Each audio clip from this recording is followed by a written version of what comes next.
And we are recording this as well too. So Peter, you want to take it over from there? And thank you everyone for joining the virtual networking part of this. Great, thanks, Stephanie, and it's great to welcome everybody this afternoon now to this event. And we at MassEcon very pleased to collaborate with Middlesex 3 Coalition on this event. So we'll go over a little bit on the agenda. Oh, what happened here? A little bit of a celebration last night. Hopefully there are no well, I shouldn't say that. You know, there are undoubtedly a Yankee fan or two at this event, but it's always great to get together with the Yankees every so often, and lately it's great to beat the Yankees time and time again in this century. So want to move on.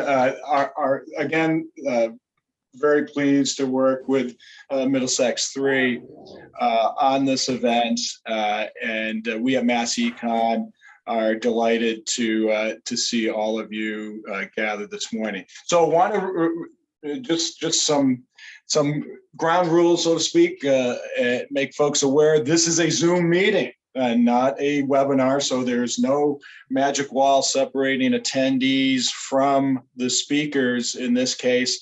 It is meeting format. So your video is on. If your video is on, we will be able to see you. And so while we welcome folks to grab a bite of lunch during this event and that sort of thing, if your video is on, we will be seeing you enjoying your lunch over the course of this hour. Feel free to video on, video off, what have you. Everybody should be muted. If you're not muted, please mute yourself, and we will proceed accordingly. During the Q&A period, what we're going to ask of you folks is to raise your hand literally, or use the function key to raise your hand to ask a question, and certainly use the chat room function. So feel free to send your questions to either directly to Annie O'Connell on the MassEcon staff, and she'll have those prepared for our moderator, or just send them to the chat room in general so that we all can see that, and our moderator can respond accordingly. And as you know, probably at this point, using Zoom as often as we all have over the past many months, there are a lot of different views you can choose in the upper right-hand corner. Have a lot of folks on your screen, or just the speakers or a particular speaker. That is all up to you.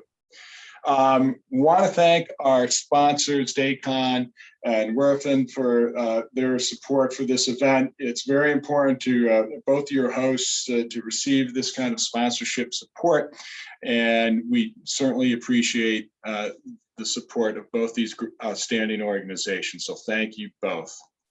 A little bit on the agenda. We're in the welcome and introduction period. After this, I'll be handing it over to Christine Nolan, with the director of the Center for Advanced Manufacturing with the Massachusetts Technology Collaborative. And one of the purposes, as we discussed pulling this event together many months ago, actually at this point, was really wanted to understand what advanced manufacturing is, what the resources were, different perspectives on trends that we see in happening in advanced manufacturing. And we also want to understand what are the competitive advantages to advanced manufacturing in Massachusetts. And one competitive advantage is we actually have a Center for Advanced Manufacturing in Massachusetts. And so, that's something that differentiates us from other places in the world and in the nation. So we're grateful for that, the organization, and we look forward to hearing from Christine. During the panel discussion, we'll have, it'll be moderated by Dan Rivera, President and CEO of Mass Development. Very happy to have you with us, Dan. And at about 12:45, we'll segue into the Q&A segment. And finally, we'll hear wrap-up remarks from Stephanie Cronin, who, if you're on the networking part of this morning's event, you've already heard from. So with that, let me turn it over to Christine Nolan. Christine, we're delighted to have you join us today. We will have questions after your presentation, but we're going to save those for the Q&A period at about 12:45. And so we are delighted to have you. We're thankful for the existence of the Center for Advanced Manufacturing. Me too. We're all interested in learning more about how you define advanced manufacturing, the different resources that the CAM brings to bear every day on behalf of Massachusetts. So with that, I am happy to introduce Christine Nolan. Christine, it's all yours. Hi, everyone. Thanks so much for having me today. Much appreciated. You can move forward on our slides, please. So who are we? We're the Center for Advanced Manufacturing at the MassTech Collaborative, which, as Peter mentioned, it's true. It means that the state is committed to scaling manufacturing in Massachusetts. We have Secretary Michael Keneally. We'll talk about a little bit. He leads, he's Housing and Economic Development, and he chairs what's called the Advanced Manufacturing Collaborative, which is a group of industry, academia, and state that come together to help set the vision of how we can help grow manufacturing in Massachusetts. And just having him involved in that shows his commitment to it, which is terrific. So coming forward, what is advanced manufacturing? And so I really look at it as two different things. For our small to medium manufacturers, it's using innovative tools and processes to meet the demands of our emerging technologies and industries. So a lot of people refer to it as Industry 4.0, right? How are we using lean manufacturing and robots and automation and additive manufacturing or 3D manufacturing, 3D printing, to help advance manufacturing. And so, but it also, especially I think in the state of Massachusetts, it's around our innovative areas within manufacturing. And we look at these through the Manufacturing USA Institutes, and which is a federally funded initiatives around manufacturing and where Massachusetts excels. And those are in the areas of photonics, functional fabrics, flexible hybrid electronics, semiconductor, and robotics. We have resources that are focused very specifically in driving innovation in these areas within Massachusetts to help with economic development. And then what we're looking for, if it's photonics or take a large robotics company like an iRobot in Massachusetts, or an Amazon Robotics, where we dominate mobile robots and consumer robots, making sure that our small to medium manufacturers are here and prepared to support them. So moving on. So this is the Center for Advanced Manufacturing. We are here, it's to focus on connecting the ecosystem. And that is from our startups to our SMEs, to our OEMs, academia, and state government, to create a collaborative environment to drive the success of advanced manufacturing. And we focus on three pillars: innovation, talent, and making sure that we have a competitive business environment and prepared supply chain to drive this success. We have over 7,000 small to medium or SMEs manufacturers in the state. They primarily support defense and aerospace, med device, robotics, and life sciences. We think of our big OEMs, our companies such as General Dynamics, Raytheon, Lockheed, many located in the Northeast in Middlesex County. And then, we have rising stars, Moderna, right? What are we doing to support their growth in vaccine development? So, but a lot of what we're doing here is it's shifting that perception, when I get into talent, shifting the perception of work, and so to develop the right workforce and showcasing advanced manufacturing as no longer that, as we use these words, dark, dirty, dangerous, over to safe, sustainable, cutting edge. And that's what's going to help to engage our younger workforce. A little bit about the programs that we drive through the Center for Advanced Manufacturing. I'm going to go through these quickly, but I can tell you that these are only some of the resources that are available for our manufacturers to scale. I look at way beyond what my team can deliver, but so many resources that are available through the state, whether it be through mass development or Commonwealth Corp and workforce training programs. And a lot of this is all coordinated through the Mass Office of Business Development, or they're the ones that are out there to understand the resources that are available for our manufacturers. So I would encourage all the people on the phone, if not manufacturers themselves, but community organizations, that as you're talking with your manufacturers, to point them to the Mass Office of Business Development or directly to us, so that we can talk to them about these resources. But out of the innovation side of things, what do? We have a grant program that's aligned with the Manufacturing USA Institutes that I was talking about. It's called M2I2. It's a $100 million initiative out of the Baker administration, and it's capital cost share to support projects across the state, that from academia to industry. And I'm going to talk about a little bit of those within Middlesex County and what's out there. We have talent, workforce. The biggest challenge right now for our manufacturers is finding workforce. And we have a lot of training programs out there, but what we need to do is drive more people into these training programs and into the careers.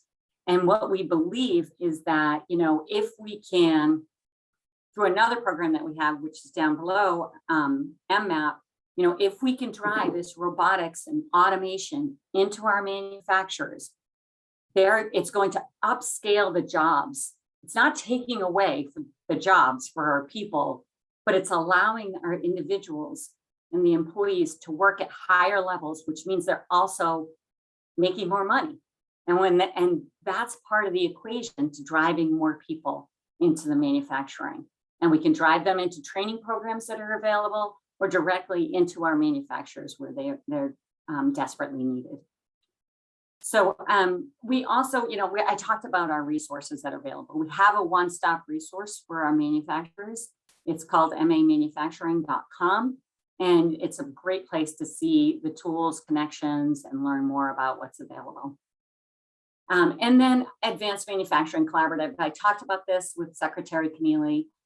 It's a group that's really helping to drive this vision and support our vision and our work to empower our manufacturers in the state.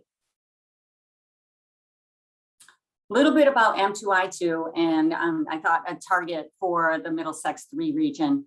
This is some investments that have gone into this area. We have SI2 Technologies over in Billerica, who it's all about flexible hybrid electronics and putting flexible electronics onto missiles and our war fighters. One that is in here, UMass Lowell, robots, a lot of robotics work. And then one in particular that I thought I would talk about was Schaumann Laser. And I think they're going to be involved in the presentation later, but a little bit about how the state supported their growth and the economic development within the state. Moving on. So Schaumann Laser, Billerica, Mass. Used to be located in Marlborough. And we made an investment of $2.3 million, the state, to invest in a new facility with new laser manufacturing equipment. We always look for an investment from other resources to come along with us and to partner with us and to show commitment to this. So the owners of Schaumann made a big investment, and moving on, they had built this new facility in Billerica, Mass. New 18,000 square feet that's really focused state-of-the-art in the photonics and laser industries. Very important. It plays well into this whole, semiconductor world where, where there's the shortage of semiconductors. There's somebody that's playing in that field to help with new innovations in the semiconductor world. Move forward. And so what did we get out of this $2.3 million investment? It opened new markets for them, med device, spectroscopy, defense. Moving on. And most importantly, growth of, 30% employment growth, which was just terrific to see them able to scale with this type of investment. And moving on. I think what's important to point out, and we've talked about this from the workforce side of this, not only did they scale their workforce, but they got into some inner cities and they're engaging a diverse workforce at their facility in Billerica. So, and also, women engineers that we talked about. So moving on. We changed my presentation, but Shaolin Laser is a really good example of what we are doing here to help manufacturing scale. We're looking at, these larger investments from our, to help with business expansion and innovation, as well as capital equipment expenditures to help our small to medium manufacturers meet the needs of this advanced manufacturing world and Industry 4.0. But really, it's all of us coming together to help drive their success. And I believe very much in these collaborations. And so I encourage you all to get involved and to reach out to me if you'd like to learn more. And there's my email. So I look forward to answering any questions later on in the presentation and working with you in the future. Thank you so much, Christine. That was great. I mean, for those of us who know a little but not enough about the center, that was a great background. And, obviously learning a little bit more how we define what advanced manufacturing actually is. And so we appreciate that. So we're going to jump into our panel discussion at this point. And so here are a list of our outstanding panelists, and you'll see a lot of different perspectives, the viewpoints here, different parts of those that touch the industry, both those that are involved in advanced manufacturing directly as employers, those that consult with advanced manufacturing companies, those that design and build spaces and find spaces for these opportunities. There's a lot going on in the space, obviously, in advanced manufacturing, and we're going to hear from all of these different perspectives in the next few minutes. And to help us sort through all that, very pleased to have Dan Rivera, President and CEO of Mass Development. Dan is not only a great partner for MassEcon and all of those of us in economic development around the state. Mass Development is a wonderful team member of Team Massachusetts that MassEcon is happy to be a part of, and leads a great team at Mass Development. And so with that, I am going to turn over the role of moderator to Dan Rivera. Dan, thanks so much for joining us. It's all yours. Thank you so much, Peter. It's so great to be here with you all. It's tough to follow Christine and her presentation and the work they're doing over at the center. We have multiple conversations about what other states are doing with regards to manufacturing, and the ecosystem that Christine belongs to over at Mass Tech and all the great stuff they're doing is, I would like to say unique in the country, but they definitely stand out above and beyond what other people are doing. And that surely came out as we were helping manufacturers through the COVID experience. So thank you, Christine, for your presentation. And I encourage everybody to engage with her and her staff. I hope to be the one that speaks the least. And so I'm going to jump right into it. But I would like to say Mass Development, I'm the president here at Mass Development. I've been here for 9 months now. So I'm still trying to figure out where the bathroom is. But, if in case those who don't know about Mass Development, we're the state's development finance agency and land bank. We work with businesses, manufacturers, nonprofits, banks, and communities to stimulate economic growth across the Commonwealth, with things like loans and bonds. And we have some grant programs as well. For the most part, we are the finance agency and land bank for the Commonwealth. And during FY 2021, we financed or managed around 416 projects It generated around, $1.8 billion in the Massachusetts economy, and estimated to create around 6,500 jobs and 1,900 units of housing. So if you guys need any type of help from Mass Development, we're here to help.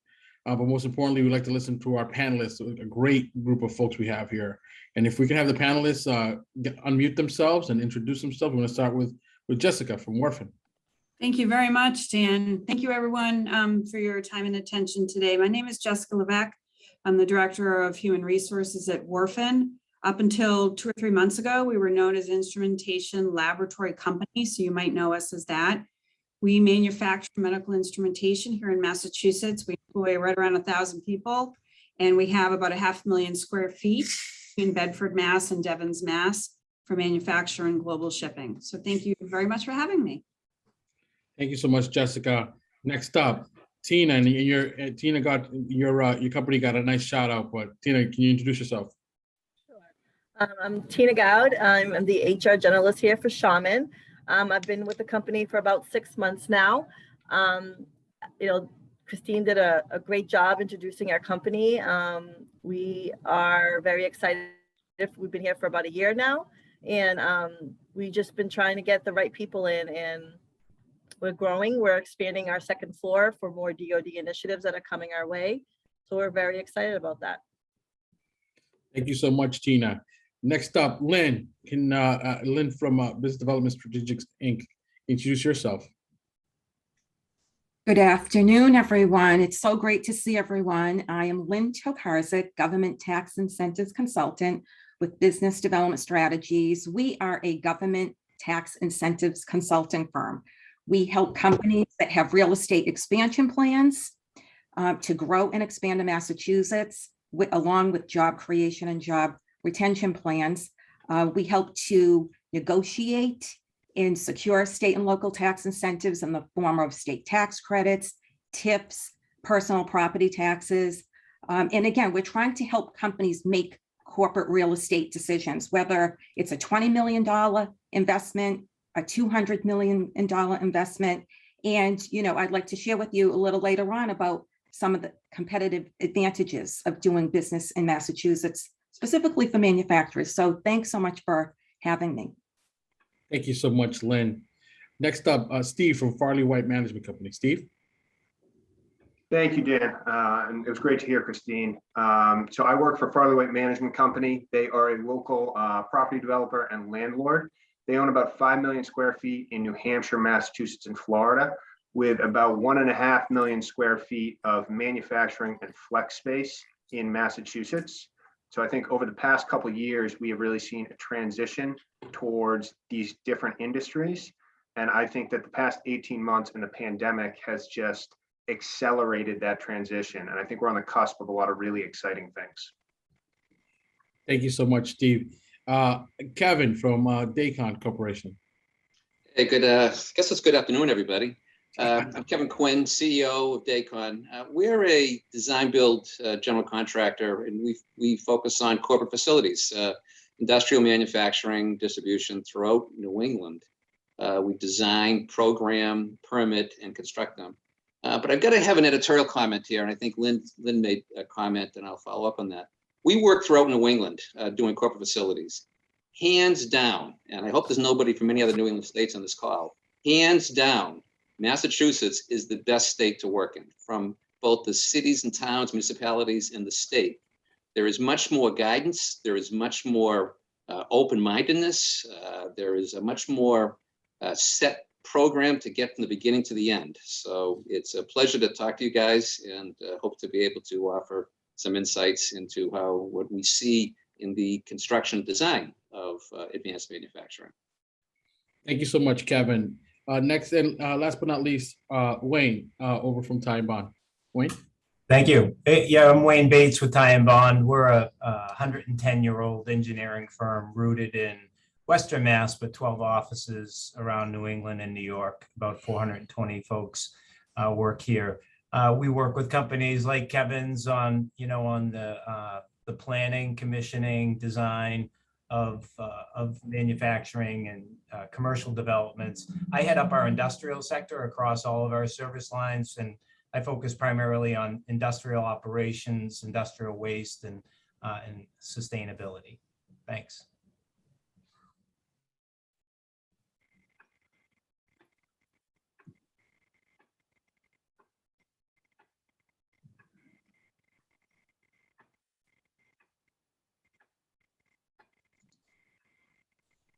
Dan, you back there?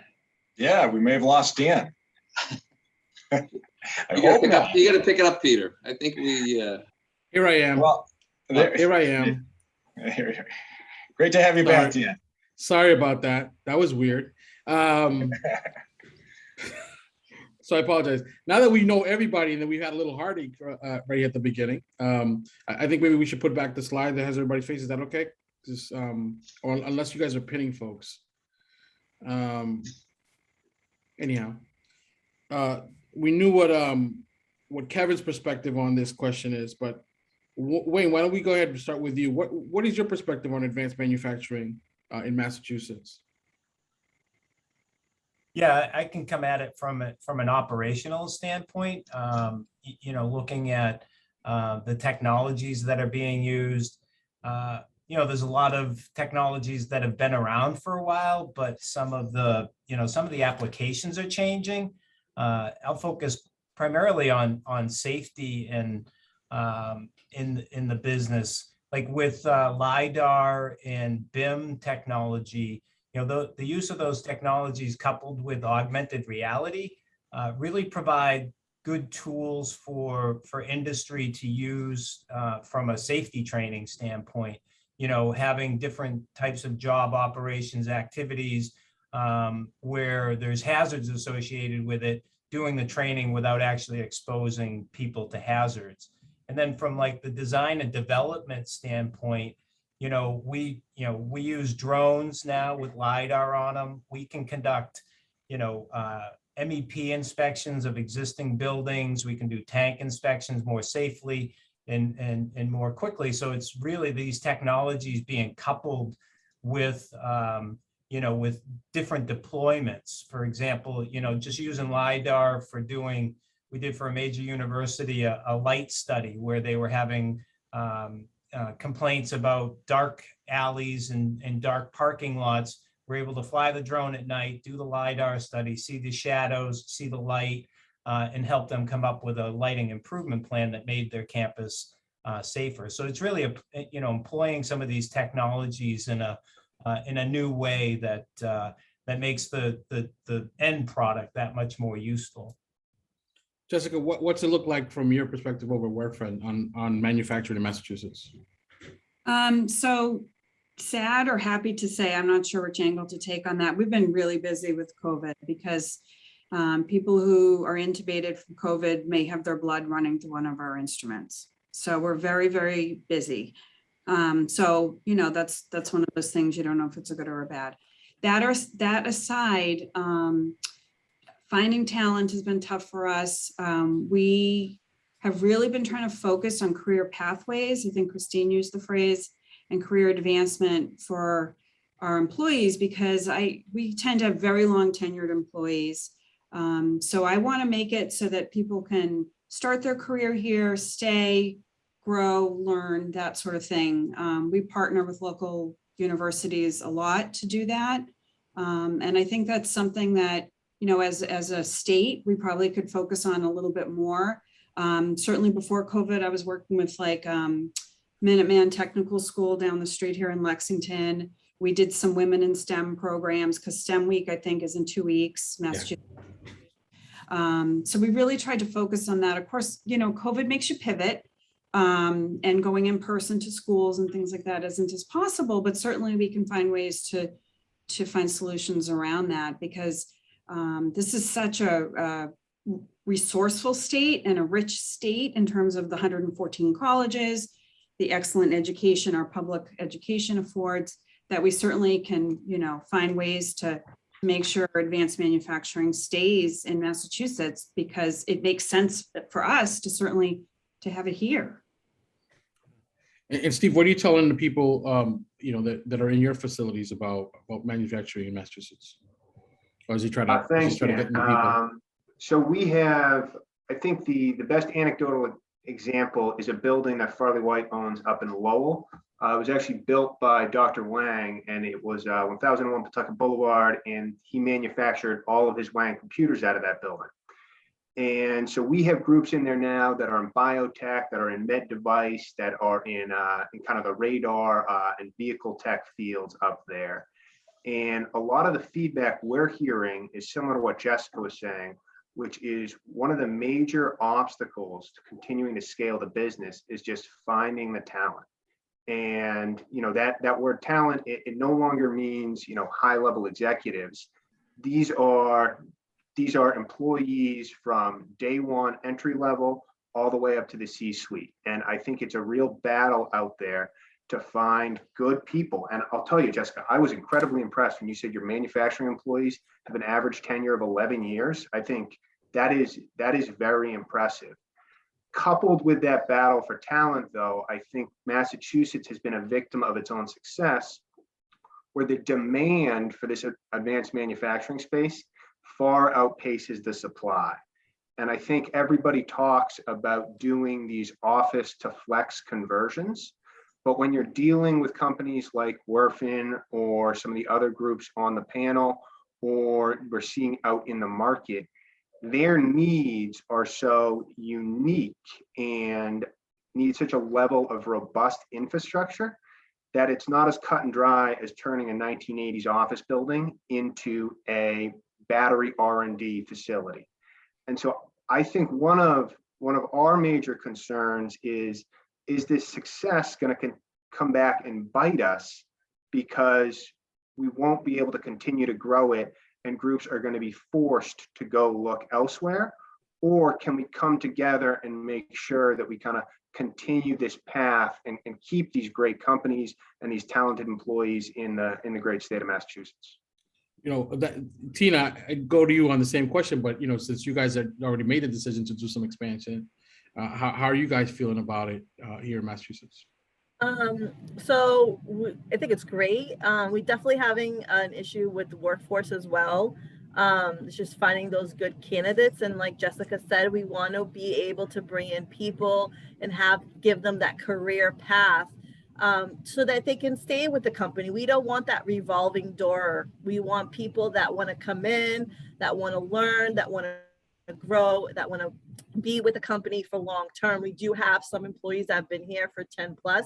We have employees that were in Marlboro that decided they wanted to stay when we moved here to Barica, and they're still here. And I think that's important that we have that tenure, that we have those people that want to stay, want to grow, and want to have that career path instead of having that continuous revolving door. And Lynn, what are you telling your clients about it? Well, this is my perspective on advanced manufacturing in Massachusetts. I think it looks bright. First of all, more than 75% of our clients are manufacturers. During the pandemic and beyond, the real estate market was so active, so vibrant, with companies conducting site searches with all the real estate brokers. And I know there's many on the line today joining this meeting. Some of the recent projects that we've worked with, just to give you a flavor of some of the companies that were expanding during the pandemic, slightly before and beyond, were Analog Devices in Wilmington, Vicor in Andover, Maycom in Lowell. On the other bookend, Waters Corporation down in Taunton. SMC has a planned expansion. Actually, their second planned expansion in Devens. Really excited about that. So why are these manufacturers making corporate real estate decisions to expand in Massachusetts? First of all, Massachusetts, as you know, is a business-friendly state, business-friendly climate. The state has made great strides to retain and attract an educated and skilled workforce. Yes, we know there are some challenges, as mentioned. Access to supply chain network for manufacturers. The state, again, has made great strides. Solutions for transportation, infrastructure programs that will only lead to more manufacturing opportunities. Over the years, there's been a reduction in workman's comp. That is huge. Reducing the business regulatory requirements. We've all heard about those over the years. That was very substantial and a great win for a lot of the manufacturers. Now, on another side, creating a permanent and statutory 3% investment tax credit for manufacturers. That is going to help these manufacturers continue to make decisions and investments in Massachusetts to offset their investments. As you may know, another great benefit is manufacturers are 100% exempt from municipal personal property taxes if they're a registered manufacturer with the Massachusetts Department of Revenue. As Dan mentioned earlier, tax exempt bonds for manufacturers and other programs, which are all administered through Mass Development, such great programs and financing tools there. And then, of course, the negotiated tax incentives, as I mentioned earlier, for companies that have proposed real estate expansions and job creation. And to be honest, communities are looking quite favorably at manufacturing expansions because it's such a positive economic impact. You know, these employees, they're higher wages and they're spending money in local communities. They're sparking up the local economy and they're very community involved. But, okay, so that's great. But what do we need to do? It's based on what I'm hearing from our manufacturers. We need more real estate. And what we've also heard over the past year or so is a lot of these distribution companies, a lot of them are actually, as we've just heard earlier, a lot of these distribution companies are expanding also. And a lot of the manufacturing companies lost out to a lot of these prime real estate opportunities. So we need more real estate, and maybe some of the solutions are at the local end on the municipal side, streamlining the local permitting process, encouraging cities and towns to collaborate and expedite local permitting and other processes. And a lot of these municipalities are being so creative. Across the state, buildings are being transformed from schools to advanced manufacturing, from malls to industrial properties. And so, you know, other creative approaches are allowing for density, rezoning. I know a great example of this is the town of Burlington, repurposing properties and other strategies. As I just mentioned, Burlington is doing a great job. I know Chelmsford is really out there, and it's really about marketing your communities as well. Devon's is a great example, the city of Worcester, and another bookend is Mansfield. So just those are some of my thoughts on advanced manufacturing. And I think, again, it's a vibrant future. Yeah, and you know, we should probably do this thing where we got to make it a point to talk about how business friendly Massachusetts really is. You know, and thanks, Peter, for reminding us all, because really, you know, most people would say, well, you know, it's a blue state. Well, how could it be business friendly? I think, you know, Governor Baker, Lieutenant Governor Polito, Secretary Keneally have worked really hard to have an agenda that does both make this a business friendly place, as well as dealing with all the issues that we have in front of us. So, yeah, you know, I think all those things that were talked about are really important. And I know that, you know, I kind of jumped off of Kevin's, you know, loving Massachusetts comments, but, you know, what are you telling your clients, just to change the subject a little bit, you know, as you're trying to guide them through, you know, their operations? Are you seeing anything that's new and different in the industry that could be a competitive advantage for Massachusetts, you think? Everything? Yeah, can I address that? Sure, So, yeah, that's you. Yeah, okay, thank you. So I have like a half a dozen items here that we span working with clients, everything from bio lab to semiconductor and high tech manufacturing to, frankly, food and food processing facilities. Wow. And there's a couple of things that are in common with all of them. First of all, in working with them through the design and construction process, they're all, from the very beginning, talking about being socially good neighbors, which, frankly, I've been doing this for a long time. This company's been in business for 36 years. And I think it's really rewarding and positive to hear this being addressed from the initial design of the facility, the initial conversation. They're all dealing with some kind of energy management, energy conservation, and we're hearing more LEED and LEED certified buildings than we ever have before, as far as people trying to address that, as far as being good corporate citizens. The other one that we're seeing a lot of, and again, it's regardless of all those three different kind of major sectors, is there is a much larger demand for utilities being both electric, sewer, and water. And I'm telling our clients up front, we have run into situations recently where frankly, the power grid doesn't have enough power for different areas at different sites that we're looking at. And it's gotten to be a significant concern. And I think that I would want anybody that's looking to expand and looking at sites to make sure that there is enough electricity and enough gas and enough water available for your facility, because it isn't, you can't just assume. Some of these bigger buildings, the Amazon facilities, are sucking up huge amounts of power off the grid and off of different sectors, different areas. So it's draining the availability for others. We're seeing flexibility in design. Everybody doing manufacturing, again, whether it's food processing to semiconductor, they want to have a plant that can that can change on a dime, whether it's changing the layout, revising space, find ways to put additions on. Everybody is looking to have as much flexibility as possible.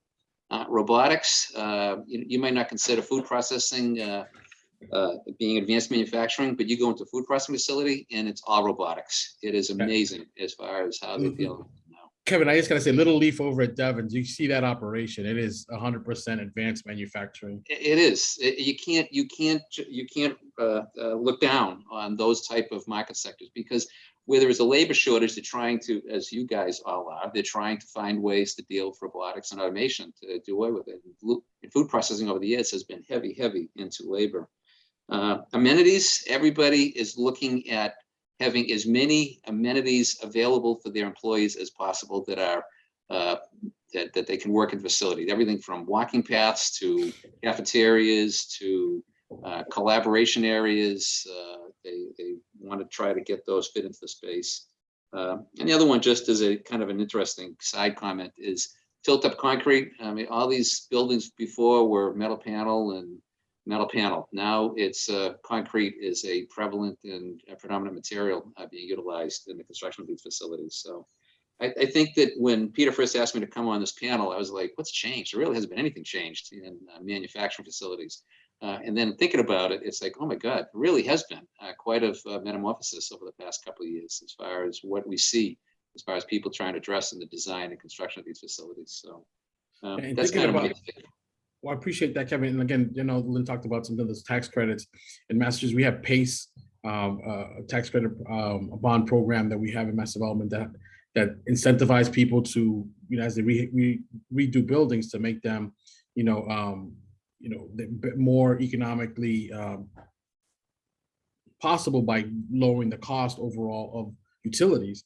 And so if you can get a higher rating on the whole conservation of energy in the building, that saves money in the pocket. And so Massachusetts has tons of those things to bring to the fore. And I'm glad to see that folks are, availing themselves of it. Anybody else see anything new, different going on in the industry that might impact our competitiveness as a state? Steve, Jessica? Dan, if I can just add to what Kevin was saying on the 2 points, so the due diligence, the constructability due diligence it can't be overemphasized. Just making sure that, when you're looking for a facility, a site, that what the infrastructure capacity is. Very important. The other part is just on data. I mean, data is the new currency, really. I mean, these companies are coming in, Kevin mentioned, food manufacturing and robotics. It comes down to the smart systems that are being employed too, and making sure that the infrastructure can handle the data capacity, and there's the backup systems, and there's the capacity within the facility to support the data needs of the operations. Because Industry 4.0, there's 3 predecessors to the Industrial Revolution, right? So we're into that data focused type of Internet of Things and networks that's now operating the robotics and predicting what the robotics and what the manufacturing operations are going to be doing. So, those are 2 points I just wanted to build off of Kevin's from an advanced manufacturing standpoint. And I think people are going to be. Go ahead, Jessica. Yeah, it's Christine. Just one thing also we've got to realize is that the majority of our manufacturers are not yet embracing these new technologies, whether it be using data or robotics, or automation, that less than 10% of manufacturers actually are embracing this automation. And we need to get them to that level. We need to help them to get automation onto their floor, because once that happens, our workforce is upskilled, they start making more money, and it's easier to promote, the career opportunity to our population. So, but all of this, once more is going in, it's just to use more resources too. And I would say, I think people are going to be shocked at the Internet of Things. I don't know if folks read that the book. Thank you for making me wait. And I forget the guy's name. Anyway, he talks about how Asian agricultural workers are using Fitbit type devices to track their cows. And they're not even, they're getting letting go of the old ways by using this Fitbit to track cows to get better yield on milk and meat. And so I think that people are going to be shocked that the Internet of Things are coming through. So is anything going on, either Jessica or Tina, in your guys' area that's like new and different, that's gonna, that's making the landscape of the industry harder or easier to work with? Yeah, if I could, Dan, and I hope, Tina, you weren't about to speak. I didn't want to cut you off. One of the things that I think is unique to Massachusetts, or very special about being here in Massachusetts, is all the local colleges and universities and frankly, the public school system, where we have, vocational technical schools. We have schools like Middlesex Community College that you can partner with. I have several success stories. I think there's success stories of having people start on our manufacturing floor as an assembler and move up and start a degree at Middlesex, finish a degree, use the Middlesex pathways to get to Boston University or wherever and finish another degree, and move up and around through the company. And I think that's what you're speaking to, Christine, right? Where, you have to have this constantly developed workforce. You have to be able to partner with the local schools and universities. So you can, keep your people engaged. We're not just talking about hiring. First of all, my job is not entry level anyway. Our manufacturing is pretty complex. So then, you master that, you master all the jobs on the floor. Maybe you're the supervisor. People want to keep moving up. And I think that helps. Steve, nicely pointed out our 11-year average length of service on the manufacturing floor, because, it's not someone doing the same job for 11 years. Right? There's a lot of movement and career progression. One of the things, just to mention to this group, that we did with Middlesex, and I don't work for them, I just like to give them kudos, is we did a pre-reimbursement program where our employees can go take classes for free. There's no cost of entry, which can be a barrier for many people. So if you go take a class, you get a decent enough grade, we pay Middlesex directly. And that has really been a game changer for a lot of people. We don't pay minimum wage, but not much above for entry level, quasi entry level. So that's important, right? We need to have these mechanisms to help keep moving up our own population. Oh, I appreciate that. I'm going to try to get to the Q&A thing soon. So can we do a quick lightning round, go around the horn, and then we'll Q&A from the team, from the folks who are with us. One thing that excites you about advanced manufacturing in Massachusetts, and one thing that keeps you up at night. And I want to take something off the board, and that's clearly the issue of recruiting is very difficult. So outside of recruiting, what keeps you up at night, and one good thing that keeps you that you're excited about in Massachusetts? We're going to start with Steve over at Farley White Management.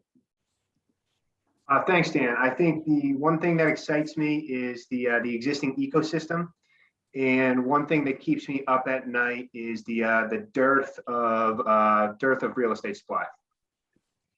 Great, Lynn. 1 and 1. What do you think? I think, I'm just going to be consistent that I think, I'm very optimistic for a bright manufacturing future for Massachusetts. And, one thing that does keep me up at night again is where, if there are expansions, where are they all going to expand, in the future? I think that is a huge, huge challenge. Tina, what do you think? I'm excited to see the future of manufacturing and how it's going to go. I'm not just here in my past careers. I did medical manufacturing before, staffing for them. So I'm just it's going to be exciting to see what happens in the future with all this new advancement in technology and everything.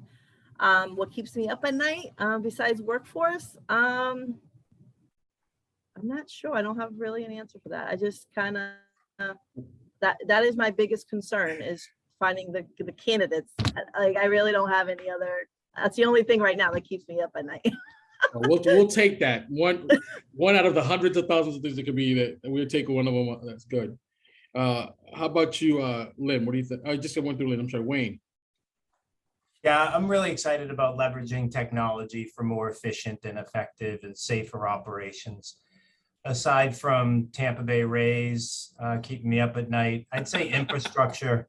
The infrastructure concerns me, not just from electrical, but also from gas, utility, roads, bridges, water, sewer. That we have a very aging infrastructure that really needs a lot of work. Jessica, what do you think? I think the infrastructure is excellent. What keeps me up at night, besides what Tina said, 100%, is housing. I have 220 employees who live in Lowell. I need to make sure they're in nice, safe housing. Listen, I'm shocked that housing, this is the first time it's come up because we are in a housing crisis. And I'm going to put a link in the chat about Gateway Cities is a place to go and find space. After you look at the MassEcon list, there might be some places to stretch out there. And last but not least, Kevin, what do you think? 1 and 1. So I am supercharged and I love industrial layouts, design, and putting facilities together. And what's getting me excited is the diversity of companies that are expanding and growing in Massachusetts. And I said everything from food to semiconductor to biotech. It's just an amazing time right now. It's a confluence of a lot of positive things. What's my keeps me up? I'm surprised it hasn't come up. Supply chain.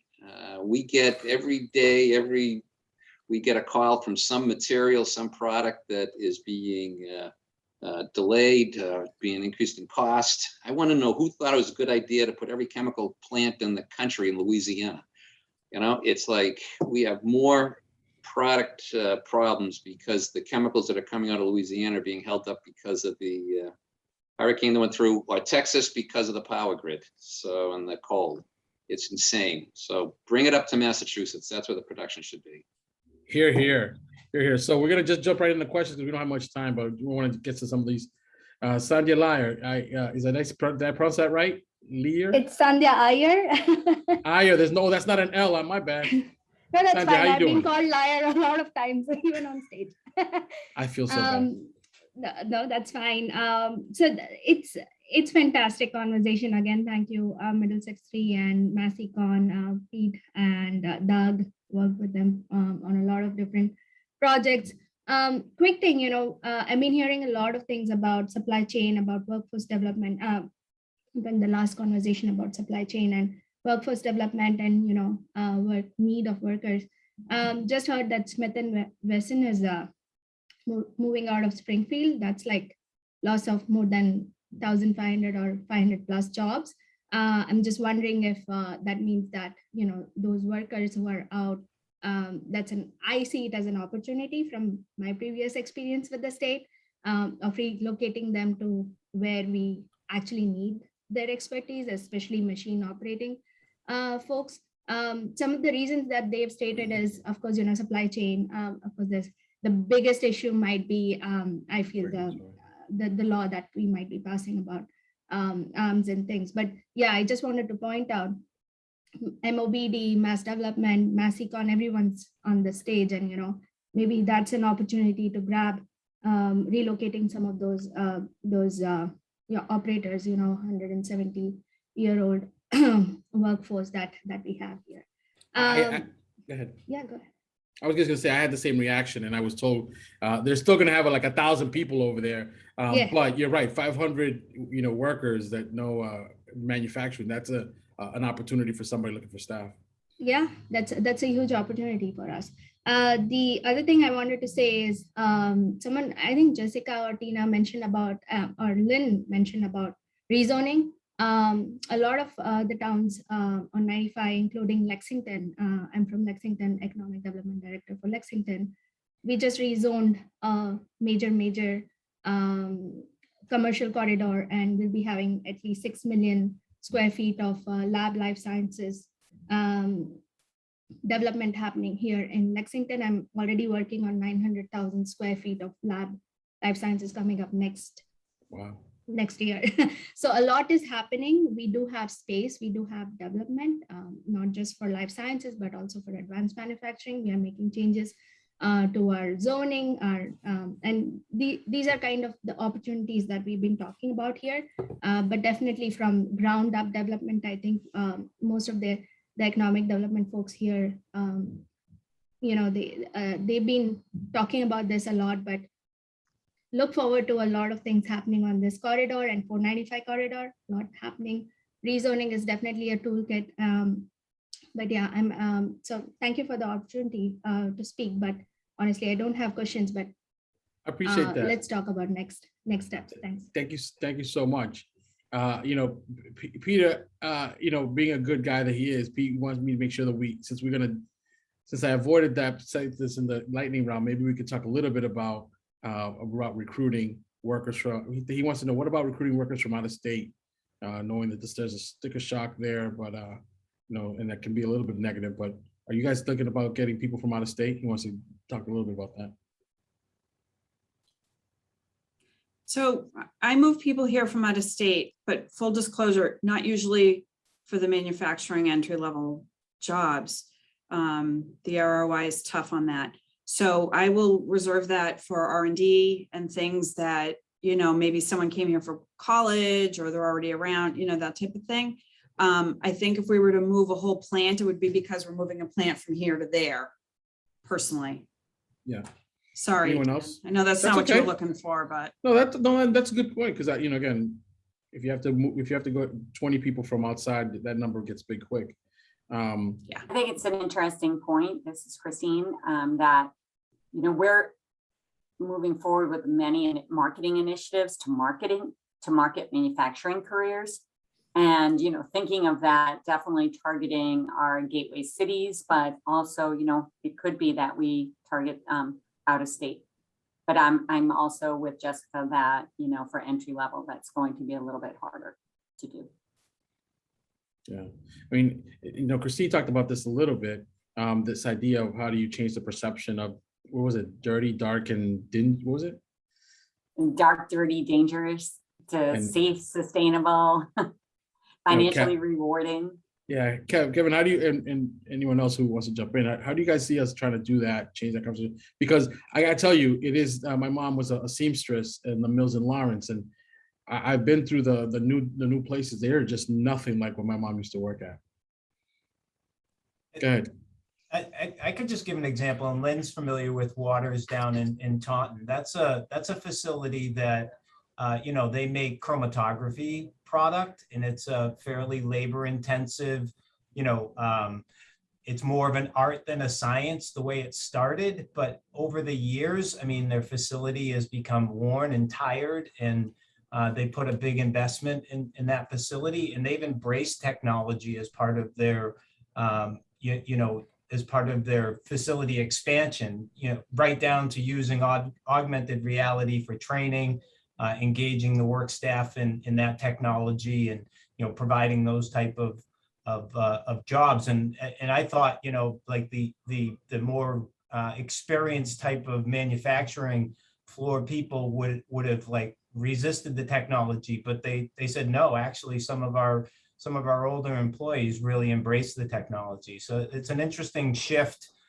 from dark, dangerous, and to more of a safer and sustainable example. We got a question. Go ahead. Dan, I just wanted to follow up with that. So yes, that's a great example, Waters, which I did use, and it's a state-of-the-art building. Another project, probably a little closer to home too, that I mentioned was Analog Devices in Wilmington. These are companies that are trying to make decisions They have facilities in Boston, before the pandemic. That was, of course, the goal, let's get everyone into the seaport. So they did open a smaller facility in Boston, but in order to retain their talent and skills, a lot of the engineers and the like, they needed to make a substantial investment in their properties, state-of-the-art community hubs. It's really about live, work, and play. And it's a phenomenal building, the architectural design, Baker design. It's an award-winning building. For any of those of you that have not seen it, you should take a drive by, because this is really manufacturing of the future. That's awesome. I'm going to put a question in the chat for all of the panelists to put, just if you can respond to this, if people are concerned about the net zero goals, that everyone's kind of rushing to, are the manufacturers and the builders of manufacturing space, are you guys concerned about that? We're not going to have time to do a live conversation about it, but if you can do a quick chat about that'd be great. We are up against it, and I want to make sure that we get a chance to close appropriately. So Stephanie, back to you. I hope everybody got something from this conversation. I did. I did. Thank you very much. Thank you to all of our speakers. And I think this was a great way to really kick off Manufacturing Month. So thank you guys for giving us a lot to think about. And we're going to continue the conversation as well, too, because I know that there's not one simple thing, but just certainly a lot of things that were discussed as well, too. So first of all, a big thank you to our speakers. Christine, Dan, thanks for moderating. Great job. And thank you, Jessica, Lynn, Steve, Kevin, Tina, Wade. Appreciate all your time and your insights. You guys, we're going to continue this conversation because nothing's easy, but we'll just try to keep the needle moving. Peter, I think we have another slide there as well, too, don't we, as far as our upcoming events as well, too. And one way, it's not on here yet, but one way that we are going to continue the conversation is Middlesex 3 has our annual meeting coming up. We're hoping for a nice crisp fall day because it'll be outside at Middlesex Community College. Jessica, you referred to them, they do a great job, and Secretary Acosta will be there talking about the future of workforce. It's on everybody's mind as well, too, so we want to do a little deeper dive into that, and that's on October 29th. And then we'll also have an open house on November 10th. And also moving on to the holidays right before Thanksgiving, MassEcon does their Economic Impact Awards. That's always a fabulous event. You guys do a fabulous job with that. So we can put more information in the chat about that as well, too. And just to let everybody know that we're going to send out the chat to everybody who's registered so that you'll have all the information, your contact information, everything that was put in there. So if you haven't put your contact information in, please, if you could do that before you jump off. And a huge thanks to our sponsors, Worfen and Daycon Corporation. You guys are great. We appreciate all your support. We wouldn't want to do these without your support. So thank you very much to everybody. And Peter, did I get everything? You did a great job. Thank you, Stephanie, and thank you all. And a huge thank you to MassEcon. You guys have been great. This was our first event that we partnered with you guys, and hopefully it won't be our last. It's always great to partner with our with our colleagues. So we appreciate it, and it's beautiful outside. So hopefully everybody gets a chance to get outside and enjoy the weather before it gets too cold. Thank you so much. Great. Thank Appreciate you. Thanks, guys. Have a great day. Bye.